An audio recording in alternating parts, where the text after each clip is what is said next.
Hey guys, just a quick video. I just wanted to cover the movie Everything Everywhere at Once. There's a little bit in there that I don't know if people are picking up on in terms of the verse jumping. But firstly, an absolutely fantastic film. You know, I'll give it a 9 out of 10. Sci-fi, action, drama, romance, all smashed into one film. Anyone that hasn't watched it, I'd recommend it to you. In the multiverse, you can live up to your ultimate potential. What's happening? You discovered a way to temporarily link your consciousness to another version of yourself. Accessing all of the memories and skills. It's called verse jumping.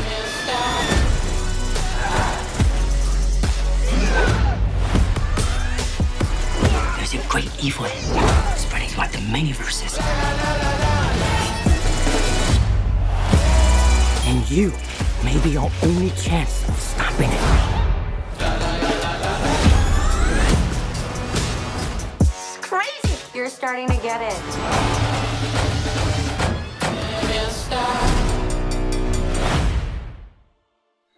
But the particular part, as I said, I wanted to concentrate on in the film is the verse jumping. However, for those that haven't watched it, it's basically about a Chinese American woman and her husband who own a laundromat. They're being audited by the IRS, and she discovers she must connect to the multiverse or parallel universes to prevent a powerful being from destroying the multiverse. Essentially, she learns to merge into other versions of herself within the multiverse, and by doing that she downloads the other versions of herself skills and memories, and then can basically harness that into a current being in her universe.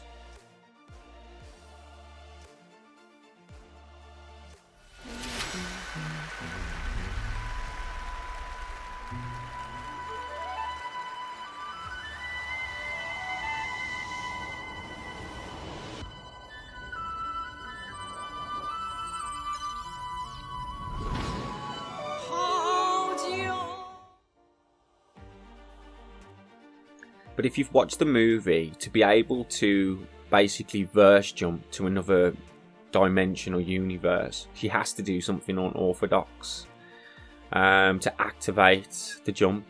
And ultimately, the one that sticks in mind is the guy that has to jump ass naked onto a butt plug, man. And there's lots of this that you will see in the film. She has to do something very unorthodox in order to download and to jump across the universes. Bear in mind, if you have watched the movie, I think the first task she's asked to do, which is unorthodox, is put her feet into opposite shoes. And the work that I'm going to relate this to actually uses that example too. Putting your shoes on the odd feet. Now, when we look at the work of Carlos Castaneda, he was an American writer who specialised in shamanism and the Toltec traditions. He's said to have met a shaman by the name of Don Juan, and Don Juan was capable of shape-shifting, transforming into animal form, along many other things. The work contains descriptions of paranormal and magical experiences, psychological techniques, Toltec magical rituals, and shamanism. Essentially, the teachings of Don Juan and Carlos Castaneda are all about mastery of the awareness and the art of self-seeking and basically becoming a master of oneself and a warrior. Ultimately, he's got different means of doing this. There were the second intention, the first intention. He talks about the art of dreaming. But I just want to highlight the second intention, which he talks about in many of his books. Ultimately, he highlights the importance of destroying particular routines in one's life. So, one of the examples that he uses in his book is to walk backwards. Is to do things outside of your routine, so it would be walk backwards. Another example he used was talk with plants, stand on your head, observe shadows, measure the spaces between the leaves. And what this is doing is breaking the perception that ties us to our ordinary version of reality by breaking our cycles and routines. It isn't easy to do, he explains, and it takes years. Other examples include putting your belt back on backwards and wear your shoes on the opposite feet. All these techniques have an objective to make one conscious of what they are doing in each moment, destroying routines.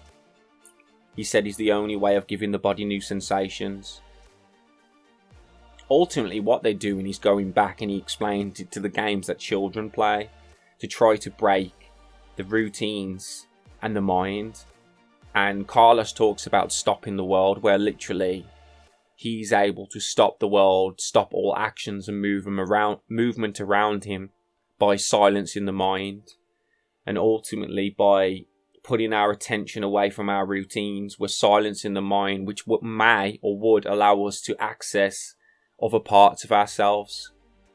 You know, in relation to the movie, how they can access multiple versions of themselves across different dimensions or universe. If we just look at how past life regression works and the different versions of yourself, supposedly, if you believe in that, if you were to just be able to go back into those bodies, remember the memories and gain the skills from all those past lives, bring them back to this one, ultimately you would have a skill set beyond belief. And ultimately, the different versions of ourselves within different universes or past lives combined into one would ultimately make a Neo-like person, you know, with skills upon skills. The film also tells us that love is the answer and the key to everything, and with love you can conquer all kinds of destructive and evil forces in the world. There are various messages. Myself, I can definitely link to this type of movie. You know, I'm often sitting there and I see myself in different lives, doing different things, walking in different places, almost like a dream. You're not able to catch the memory or bring anything back like she does in the film, but it's definitely there. Again, this movie is hinting at truths within our own lives and things that we may be capable of doing. Ultimately, the answer is if you were to look within, the whole universe is there and you can achieve anything.